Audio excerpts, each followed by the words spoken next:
तो बच्चों इस सीरीज में हम लोग क्या कर रहे हैं, हम लोग बेसिकली बेस्ट क्वेश्चंस पिक करेंगे टॉपिक वाइज। ठीक है, चैप्टर वाइज नहीं, topic wise, so that maximum अच्छे क्वेश्चन आपके साथ हम डिस्कस कर सके। ठीक है, बहुत ही इंपॉर्टेंट पार्ट होगा आप लोगों के लिए, तो बहुत अच्छे से समझना है। जो क्वेश्चंस आएंगे उसी के अंदर हम उसका कॉन्सेप्ट भी समझा देंगे, तो आपकी एक क्विक रिवीजन भी हो जाएगी और आपको क्वेश्चंस भी अच्छे से करने आ जाएंगे। ठीक है, तो स्टार्ट करते हैं। सबसे पहला टॉपिक, ठीक है, इस टॉपिक में हम लोग आज रिफ्लेक्शन के बारे में बात करेंगे, रे ऑप्टिक्स का रिफ्लेक्शन वाला पार्ट। ठीक है, ठीक है बेटा। रिफ्लेक्शन में सबसे पहले क्वेश्चन, ठीक है, फर्स्ट क्वेश्चन जो हम ले रहे हैं वही देखो आपके सामने हाईलाइट किया मैंने आपको।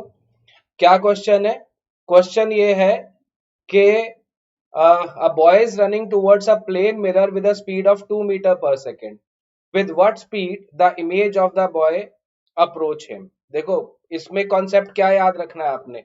अगर हमारे पास ये कोई भी प्लेन मिरर है, ठीक है, और यहाँ पर कोई भी ऑब्जेक्ट है, तो ऑब्जेक्ट जितनी दूर होता है इमेज उतनी ही दूर होती है ना। इस केस में क्या होता है कि ऑब्जेक्ट डिस्टेंस, प्लेन मिरर में ऑब्जेक्ट डिस्टेंस और इमेज डिस्टेंस दोनों इक्वल होते हैं, ये ध्यान में रखना है। तो क्या समझ में आएगा?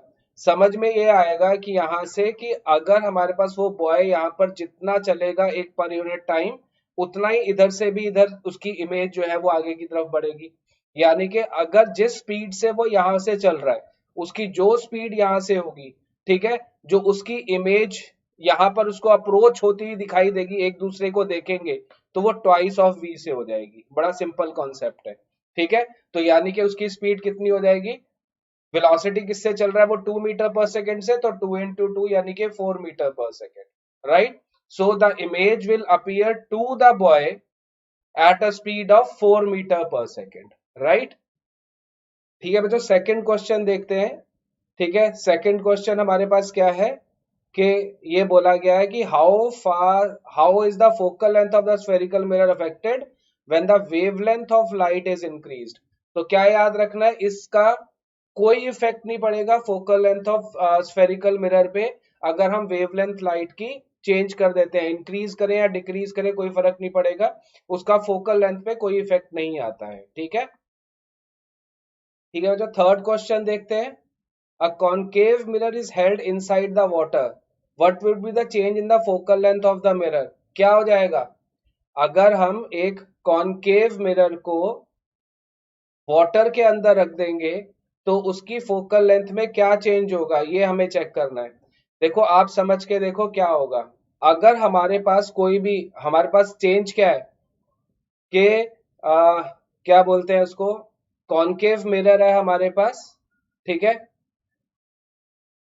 कॉनकेव मिरर है हमारे पास ये रखा हुआ।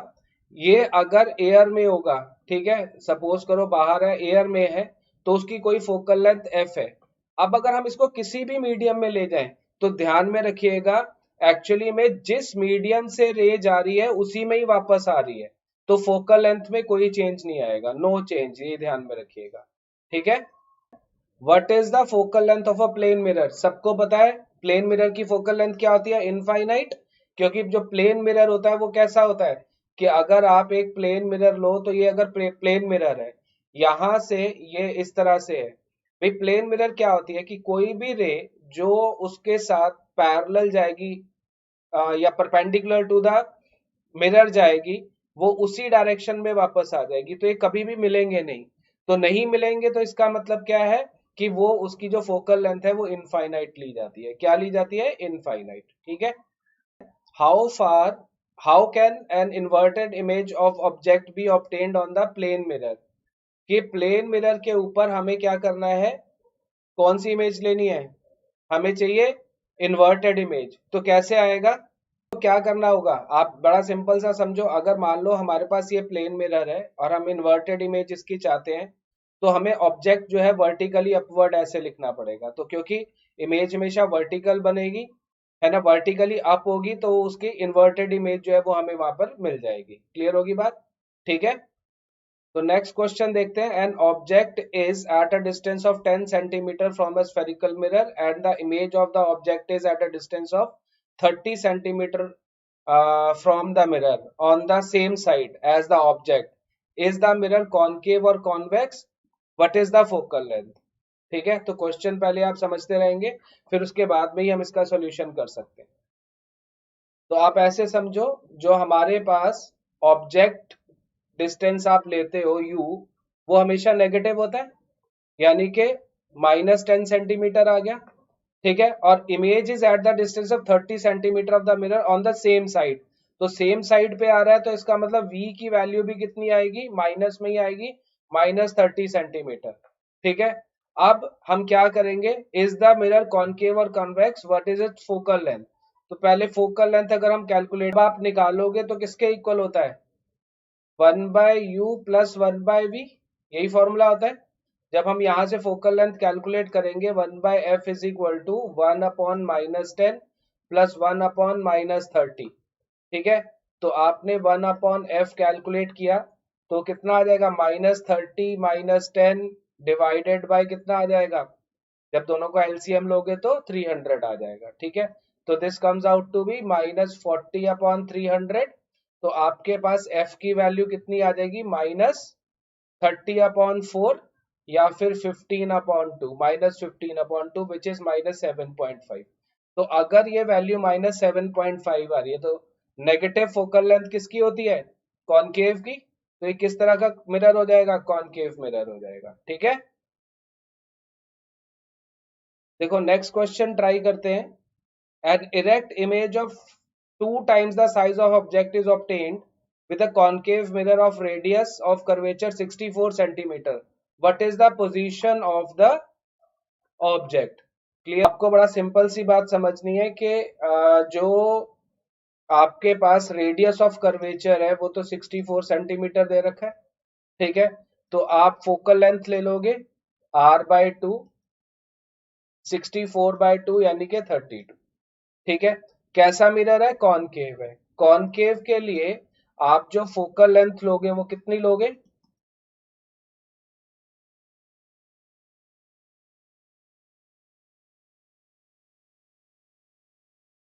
तो कॉनकेव के लिए फोकल लेंथ आ जाएगी नेगेटिव, यानी कि -32 लेनी पड़ेगी आपको। ठीक है, अब आपको क्या दे रखा है, देखो आपको पता है कि मैग्नीफाइंग पावर जो होती है, ठीक है, वो v/u के इक्वल होती है, और वो यहाँ पर कितनी दे रखी है, 2 टाइम्स v, जो है वो 2 है उसका, बात समझ में आ रही है। तो इसका मतलब v की वैल्यू कितनी हो जाएगी, ये मैं इसलिए भी बोल रहा हूँ, ये h2/h1 के भी इक्वल होती है। ठीक है, तो v की वैल्यू ट्वाइस ऑफ u आ गई, यही मतलब है। तो आप v भी आ गया और u भी आ गया। अब आपको पता है कि u तो हमें हमेशा नेगेटिव लेना होता है, तो हम मिरर फॉर्मूला यूज करते हैं, 1/f is equal to 1/u plus 1/v। Values put करेंगे, 1/-32 plus 1 is equal to, sorry, is equal to 1/u की वैल्यू हमारे पास कितनी थी, u ही लेंगे तो माइनस में ले लेते हैं, और v की वैल्यू हम ट्वाइस ऑफ u ले लेंगे। ठीक है, इसको हम सिंप्लीफाई करते हैं, इसका जब हम एलसीएम लेंगे तो हमारे पास कितना आ जाएगा, -2u² हो गया। ठीक है, और यहाँ पर क्या बचेगा, यहाँ पर बचेगा 2u, यहाँ पर बचेगा u।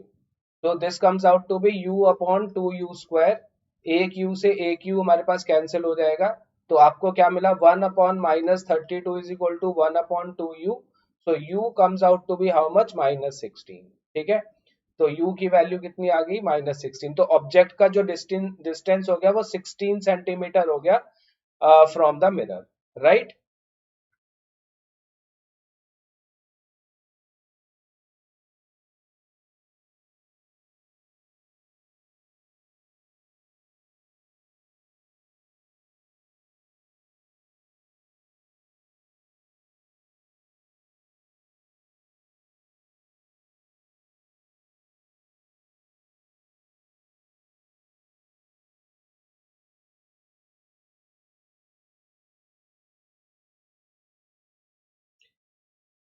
देखो नेक्स्ट क्वेश्चन देखो, ये भी इंपॉर्टेंट क्वेश्चन है, इसको भी ध्यान में रखना था। क्या है इसमें, उसने बोला a concave mirror of focal length f produces a real image n times the size of the object, then find the distance of the object from the mirror। तो एक कॉनकेव मिरर है जिसकी फोकल लेंथ जो है f है, -f ले लेंगे। ठीक है, और रियल इमेज दे रहा है n times the size of object. तो अगर आपके पास m ले लें, वो H2/H1 भी होता है और V/U भी होता है, ठीक है। और ये रेशो n टाइम्स आ रही है, यही मतलब है।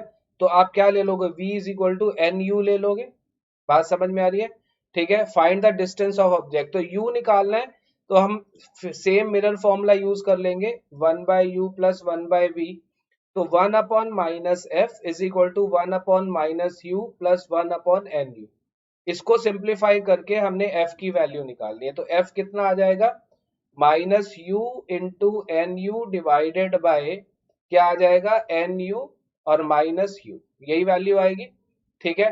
तो ये माइनस एन यू स्क्वायर हो गया डिवाइडेड बाय, आपने u कॉमन लिया, n माइनस वन हो जाएगा, एक u से u कैंसिल हो गया, ठीक है। तो अब हमें अगर u निकालना हुआ तो u किसके इक्वल आ जाएगा, माइनस यहाँ पर इधर f, ठीक है, into n minus one divided by n, यही वैल्यू आएगी।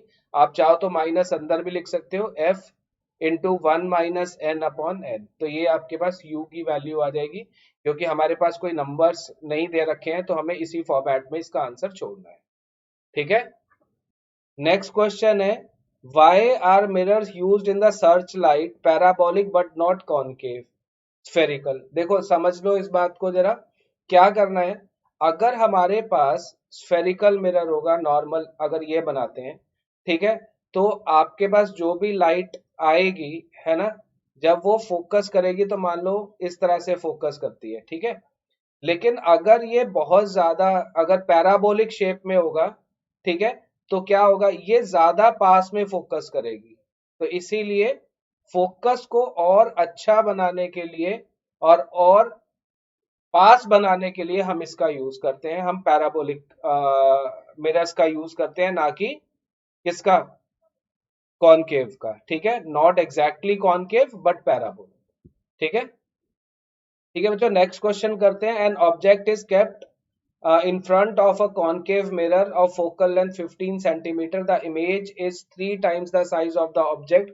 Calculate two possible distances of the object from the mirror.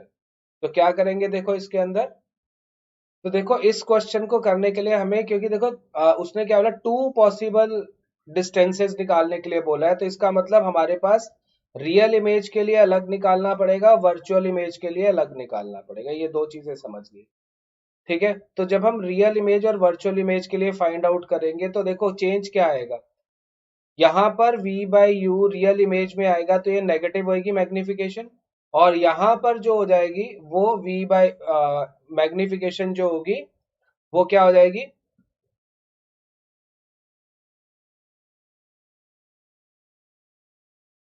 तो वर्चुअल इमेज के केस में मैग्निफिकेशन जो v/u होगी वो हमारे पास 3 टाइम्स बोला है ना, 3, तो ये 3 हो जाएगी।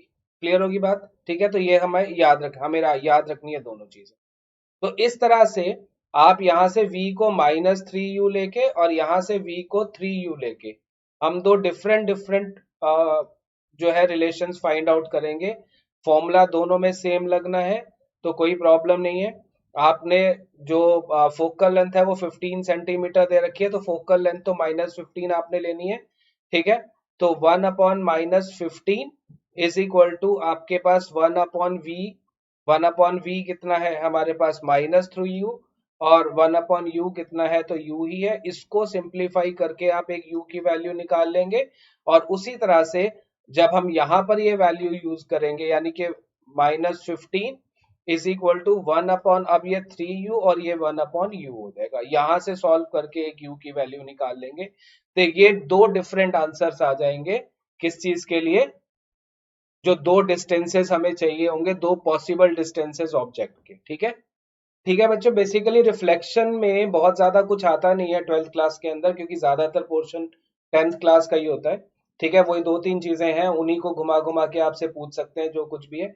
तो इसलिए आपने क्या करना है, मतलब रिफ्लेक्शन में बेसिक बेसिक थोड़ा सा आइडिया आपको, बेसिक जब भी रिफ्लेक्शन आएगा तो बाकी रिफ्रैक्शन वगैरह के क्वेश्चन के अंदर मिक्स होके कहीं ना कहीं उसकी जरूरत पड़ती है। इंडिविजुअली क्वेश्चन बहुत ही रेयर आने के होते हैं चांसेस।